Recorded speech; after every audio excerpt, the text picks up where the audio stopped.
I was just looking over videos from survive a murder attempt, right?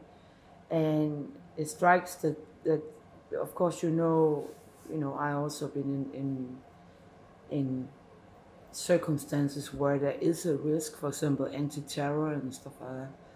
But 2012, I was pretty surprised that, and also I have the previous experience where the person at the door wanted to do harm, right? But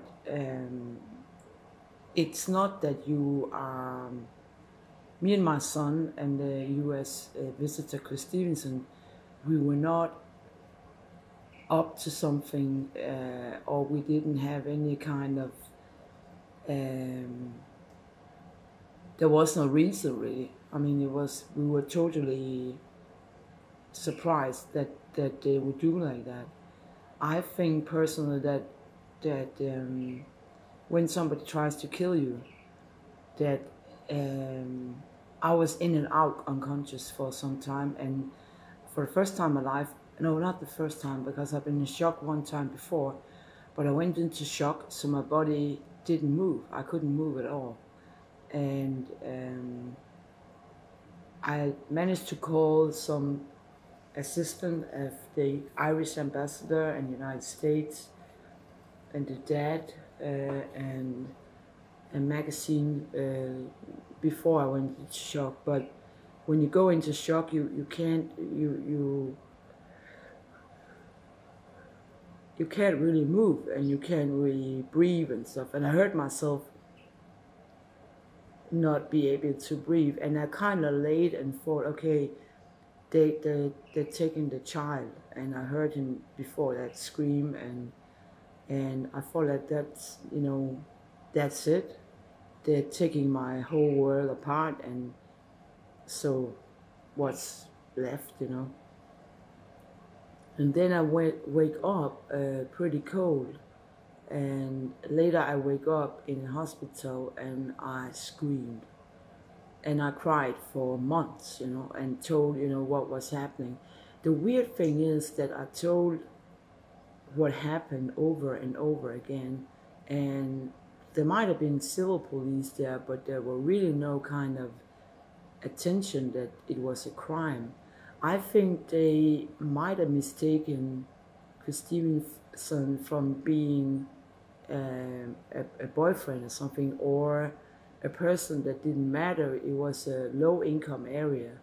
So my analysis tells me that they probably didn't know it was an important person, and that the deep fake news afterwards and also the scripting from Danish filmmakers probably is a sort of cover up. And I think that 2012 I was at the hospital, and then I left the area for some time and didn't return. So basically they might have thought I was dead, and maybe that's why they were putting out such a heavy smoke over the thing, so close to the truth actually. So I think they might have been thinking, well, we are not going to have trouble with this person anymore. But surviving again, it's not the first time. And I also found out that that there is some pictures that actually back my explanation up, that was sent to me, that the crime occurred in my home. But I found a video from maybe a paparazzi in Germany that actually indicated there was maybe a crime scene at the beach. I ran some video very slow, and it looks like there's a blast in the face of my child in the beach. But it might be, again, a cover-up or a smoke thing. But I think the hospitals are very good, stabilized, and they also have done it before. So they actually know how to do it. But I think you still sit back with a sort of non-belonging. I don't feel I am a part of your society anymore. I feel that when you rip things apart, that's you build up all the time. It also is about money, royalty, and so on. So it's a sort of money crime in a way. Then you don't want to really, and on top of that, you have a lot of hackers for years, you know. So basically, you sit back with a feeling that you still don't belong, you know. You don't. When you survive it, it's a struggle just to, you know, maintain faith, and the search for a boy and the truth is been good therapy in a way.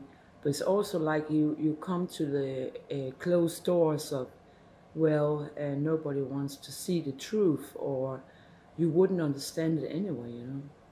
And then there's been a lot of throwing around guilt for, I mean, I dig down in some cases where I know there's a guilty one or two, three, four, maybe even organizations, right? But it's a society that closes eyes. It's a little bit like child abuse or animal abuse. Nobody wants to really address it. So you sit with a story that is too cruel and too unreal in a way that you can't really share it. I mean, about waking up again, I think that I tried it once before. It was a little different this time because I had like, normally you are in a sort of cloud, a, a, a comforting cloud of unconsciousness, which is a little bit like when you're on hospital. But this time there was a sort of nightmare, including what made the US think there was a chemistry involved, like some kind of gas or something. I think that there might have been something that made the mind, poised the mind in a way so you had nightmares. But afterwards, I don't really suffer from nightmares about it. But I was for the first time in my life, I had PSTD, blindness. I couldn't, like a split second, I couldn't see anything. And I couldn't, I had a confession on the day, and I couldn't draw the face, but I started to draw it a little better now. I could draw a sketch on it, but now I get more full face of it. So I worked my way. In a way, I think that a good way to get past this thing is to try and help police solve it, and also try and, I mean, it's not, probably you can make sense of it. I mean, it's no, if I was thinking about today, if you were in New York and your grown-up teenager got killed by money crimes, right? I mean, how, there is no explanation. It's just a world that doesn't make sense sometimes.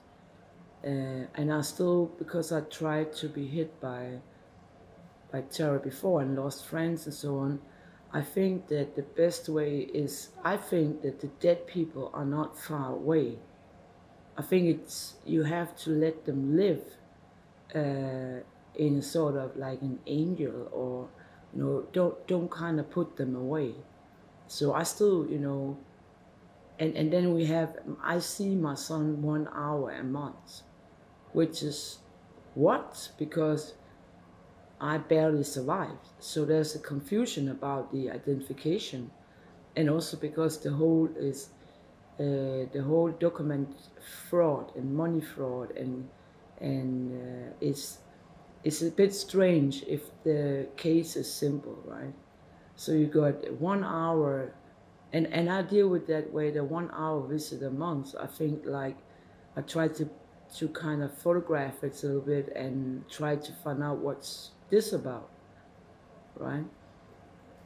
I'm up against media and government in this case, so anything is possible, right? But surviving is difficult in the way that you kind of get kicked off, you could say, the planet in a way, you know? And you kind of get a little more, it's a bit like being the victim of a massive bully. You don't want to go to school in a way. But again, I will say, if you're a victim of fraud or family thrown apart or crimes, don't give up, because it will be better. I think that now it's 10 years and I investigated 10 years, and I promised myself after 10 years I would stop investigate, and I did now. So now I'm actually at a point where I want to enjoy life a little bit, and maybe, start smiling again and stuff like that.